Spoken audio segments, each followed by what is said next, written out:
are less than a month after the launch of Ford's all-new Ranger Ute, and Ford is now hitting us with part 2 of its all-out assault on this four-wheel drive product.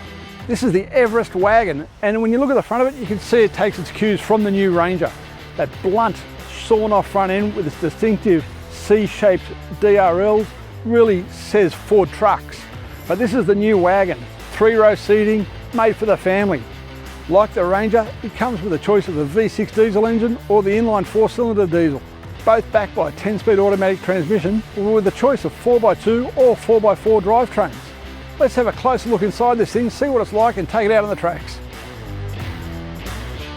Inside this new Everest, up the front it's just like the Ranger. Great big screens, lots of features in there, all the sort of stuff you want for travelling long distances. But this is a family wagon. Let's have a look what it's like in the back seat. Sitting back here in the second row, this seat is adjustable forward and back. So it gives you more leg room than you get in the Ranger. Much more suitable for a full-size adult and bigger kids as well. But once again, this has got a 3rd row seat back here, so let's have a look at that one as well. Like most of these 3-row four-wheel drive SUVs, this 3rd row seat is not really suited for adults. For me, yeah, I've got to crouch my head down here, my knees are against the back of the seat, but there's plenty of shoulder room here. You'd certainly get 2 good-sized children in here for long distances. With these 3rd row seats folded down, you've still got plenty of room in there for luggage. Put the 2nd row down, you can sleep in the back of this car. It's big enough for that. So really, Ford's done a great job of creating more space in this new Everest. Something the designers have done to make that happen is they've widened it at the back. They call it unspringing these rear quarter panels. They've let them come out, unsprung them, to create that bigger vehicle, a bigger look. It's a big, bold, chunky wagon. Really looks good on the road and it's going to look fantastic out in the bush tracks.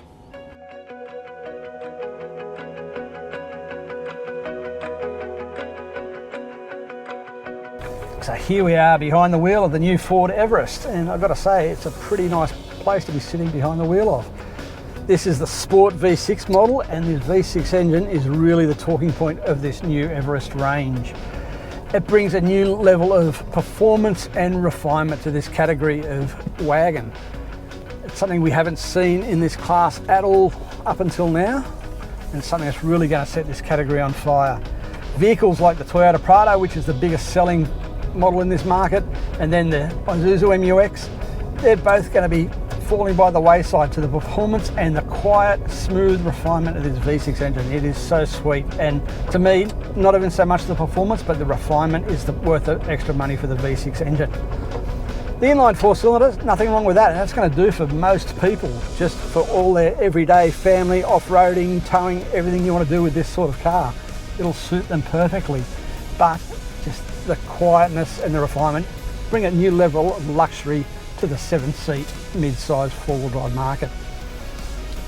The cabin of this car is really well appointed. You've got the big 12-inch screen in the centre here, and only the Abianti gets the smaller 10-inch screen.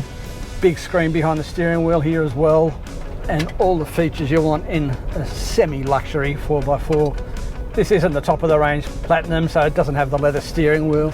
The leather in this car is a bit stiffer than that in the Platinum, but still very nice and would do me any time. As we found in the Ranger, the V6 engine with its 600 Newton meters of torque really makes towing with these Fords a breeze, a doddle. And this car, again, still has all those towing features that have been debuted on the new Ranger. The fancy cameras, the checklist, all that stuff, the connection that tells you that you've got everything connected up.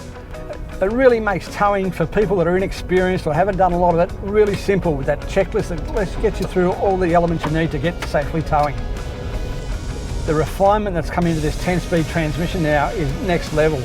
A lot of people were worried about it in the past, but they've found out all the bugs with that. We have found a little bit when you're driving in the automatic full-time four-wheel drive mode, you do get a little bit of driveline shunt from time to time, just when you're in give and take throttle application, you get a little bit of a bump here and there. When you're driving in 2-wheel drive, you don't get that at all, or in locked 4x4. On the off-road tracks, the long travel suspension, the big difference over the previous model. Plenty of comfort, plenty of control. There's the various drive modes in this car, which it didn't have before. Really taken every part of driving this style of vehicle to the next level. It's funny really, because those two words, next level, we've been saying them a lot since Ford started rolling out their new 4x4 vehicles, the Ranger and the Everest, it's just coming straight to the fore again. As I said earlier, the Toyota Prado's had this market to itself for a long time now, but this new Everest, particularly with the V6 engine, is really going to set the cat amongst the pigeons there. Give those Toyota fans a real something to look at.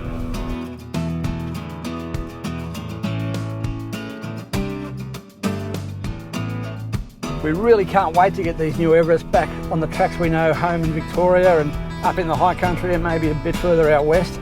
We do a full road test on them away from this little launch program, give you a full opinion of what we think about it.